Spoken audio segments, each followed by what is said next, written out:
Hi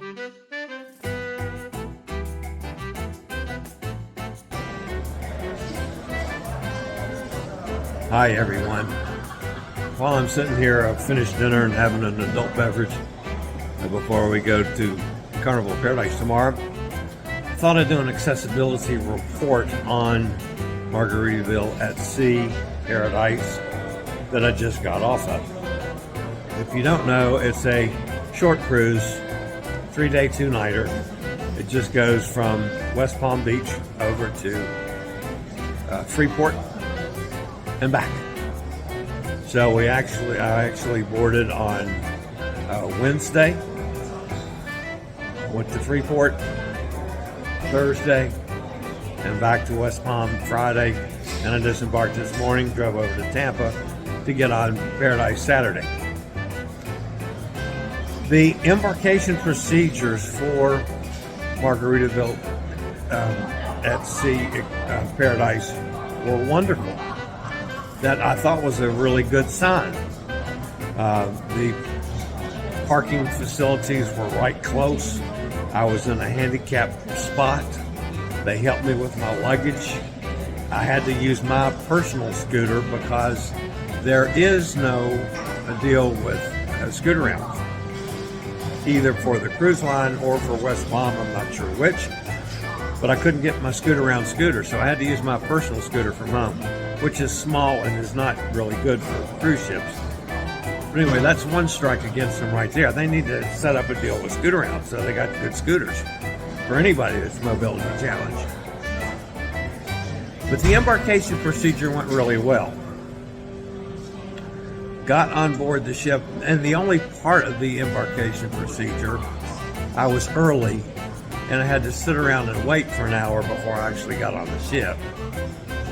But, I mean, I was just sitting, so it's my fault for being early, so that's okay. As an overall rule, I got along okay. I proved that, yes, anybody that's handicapped or mobility challenged can do this cruise and get through it. But there are definitely some issues. There were several places on the ship. One in particular was at the pool deck. When there's elevators on either side of the pool deck, and you actually go down a lip that's about that high into the pool deck. Well, you got to come over that lip to get back to the elevators on both ends. I didn't realize that when I was out on the pool deck. So when time to leave to go to the elevator on my scooter, it would not go over that big of a lift. So I had to get somebody to help me. Now, I had to get my weight off the scooter and kind of scrunch the scooter over the lip and to get it going. And thankfully the lady who was helping me gave me a little push, and that got me over the back wheels over. Definitely not very accessible. Most of the bars and the restaurants were okay. I was able to, sit at the tables, and I could transfer to a table off my little scooter. My scooter doesn't have the turning seat that scooter-around scooters have, so I can sit at the table and just rotate the seat so I'm sitting like a normal person. So I have to park my scooter and transition to a chair at the table, which was okay. And I can do that.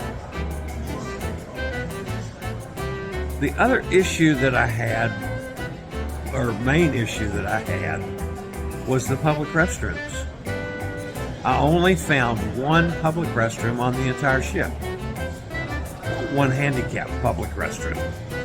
There are plenty of public restrooms, but one handicapped accessible public restroom. And it had an automatic door. When I pushed the button for the automatic door, the door opened. There was a lip about this high to get into the accessible bathroom. And then the door wouldn't close. So, no, that was not an accessible restroom. My cabin itself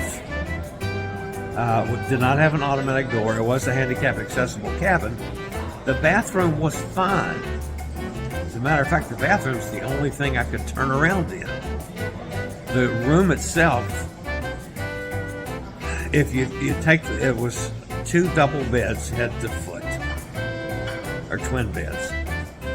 So the width of a twin bed and the width of a closet, okay? And there was maybe at most 3 feet in the middle. So that was not much space in that room. Clearly you couldn't turn a scooter around. I had trouble having the scooter as far over to one side as I could, just squeezing by to get to the bathroom. I could turn the scooter around in the bathroom and go back out forward. But then again, the door was not an automatic door, so I had to fight with the door. Either, open it and go through, or you have to open it into the scooter on the other direction and get around it. Not a good sign.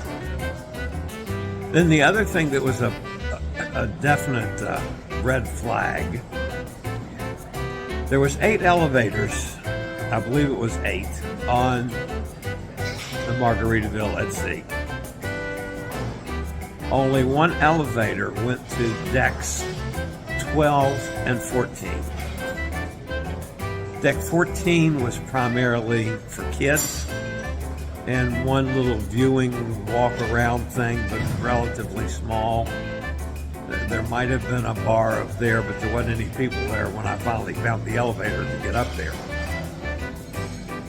Deck 12 was a different story. There was all kinds of athletic things on deck 12, including a nice track, jogging, walking track that went around with terrific views that you didn't have to look through, shields. It was just a railing. Great place to walk around. When you got off the elevator in deck 12, there was a walkway about 10 feet and a door with a step to get outside. And I'm talking about, a full step. No way the scooter could go out there. And that was the only way to get to deck 12. Same elevator to deck 14. So I would not say that the Margaritaville at Sea Paradise is a very accessible ship. Yes, I did the cruise. You can do the cruise if you want to. But just know that there's lots of red flags. It's not anywhere near what it needs to be for an accessible cruise. If you were not mobility challenged or handicapped, I'd recommend the ship. Everything else about the ship I liked. The food was great. The service was great. It's a wonderful vibe. The entertainment was fantastic. The casino was relatively empty, but it seemed like a nice enough casino. If you didn't have mobility challenges, I would recommend it. But if you are handicapped or have mobility challenges of any type, I would not recommend Margaritaville at Sea Paradise. Sorry about that, guys, but that's the way I see it. That's it for now. This is the old fat travel guy. We'll talk about accessibility issues another time. I regularly post videos on all facets of the travel and cruise industry, so if you'd like to keep up with the latest in cruise ships, ports of call, cruises themselves, Chillie chats, and travel and cruise industry news, just hit the little subscribe button in the lower right-hand corner, hit the bell notification so you'll be notified when a new video is up or we go live.